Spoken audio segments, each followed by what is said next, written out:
Frères et sœurs en Christ, permettez-moi de rappeler la thématique que nous abordons ensemble voilà 12 jours déjà. Nous sommes l'Église du Dieu vivant.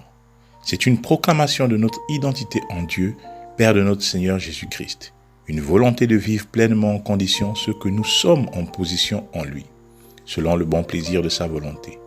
Défini comme une activité spirituelle qui consiste à arrimer continuellement notre entendement, notre système de pensée à la pensée de Dieu qui nous est révélée par sa parole, le renouvellement de l'intelligence, c'est rompre avec la pensée du monde pour adopter en tout point la pensée de Dieu, afin d'être transformé de telle sorte à refléter la nature de Dieu. C'est la transformation de l'âme. Certes, elle demande notre implication active, mais elle ne peut se faire que par le Saint-Esprit, par la mise en conformité de cette partie de notre être intérieur avec la parole de Dieu. En effet, il est précisé dans le livre de Jérémie 17, versets 5 à 7, « Voici ce que déclare l'Éternel. Maudit soit l'homme qui compte sur des hommes et qui fait des moyens humains la source de sa force, mais qui détourne son cœur de l'Éternel. Il est comme un buisson dans le désert, il ne verra pas arriver le bonheur. Il aura pour demeure un aride désert, une terre salée où n'habite personne.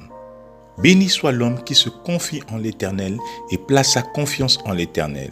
Il sera comme un arbre planté près d'un cours d'eau qui étend ses racines vers le ruisseau.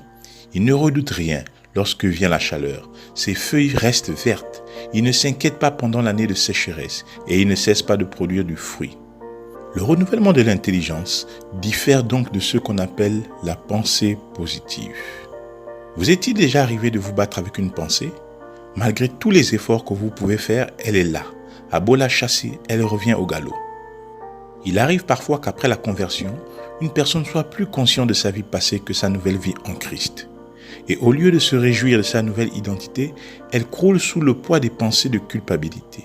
L'Éternel dit en Ésaïe 43, verset 25, « C'est moi qui efface tes transgressions à cause de moi-même, et je ne me souviendrai pas de tes péchés. » Si c'était à cause de nous, on aurait pu trouver un justificatif à une telle attitude.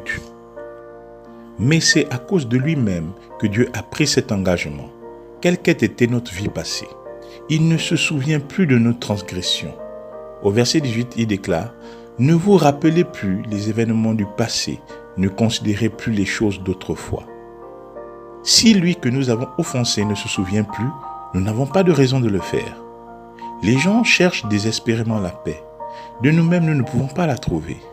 Ésaïe 53, versets 4 à 5 nous rapporte que « Cependant, ce sont nos souffrances qu'il a portées. C'est de nos douleurs qu'il s'est chargé. Et nous l'avons considéré comme puni, frappé de Dieu et humilié. Mais il était blessé pour nos péchés, brisé pour nos iniquités. Le châtiment qui nous donne la paix est tombé sur lui.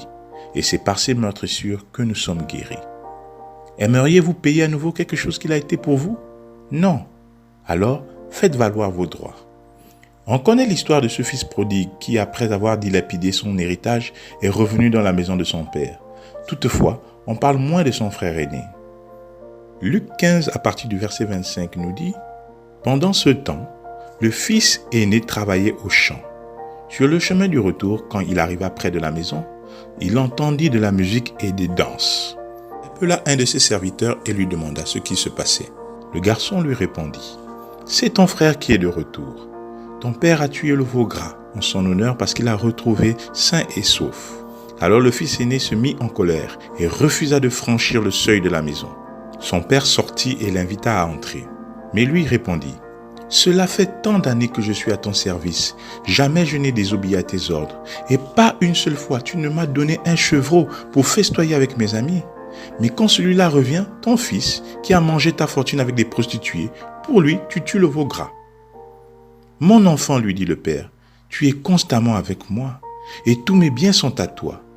Mais il fallait bien faire une fête et nous réjouir puisque ton frère que voici était mort et qu'il est revenu à la vie, puisqu'il était perdu, et voici qu'il est retrouvé. » Quoiqu'étant fils aîné, ce dernier a vécu comme un serviteur dans sa maison, ignorant de ce qu'il pouvait se prévaloir de ce rang. Or, aussi longtemps que l'héritier est un enfant, je dis qu'il ne diffère en rien d'un esclave, quoiqu'il soit le maître de tout, nous révèle à cet effet l'apôtre Paul dans Galates 4, verset 1. Nous avons dit plus haut Que le renouvellement de l'intelligence, c'est rompre avec la pensée du monde pour adopter en tout point la pensée de Dieu, afin d'être transformé de telle sorte à refléter la nature de Dieu. Pour cela, il est nécessaire de ne pas être ignorant de nos acquis en Christ. Nous devons rechercher, connaître ce que Christ a déjà acquis pour nous, sa pensée à notre égard et se l'approprier. Dieu ne fera jamais notre travail à notre place. Que la richesse de sa grâce nous soit encore un peu plus révélée afin d'être des acteurs efficaces pour le royaume de Dieu. Shalom.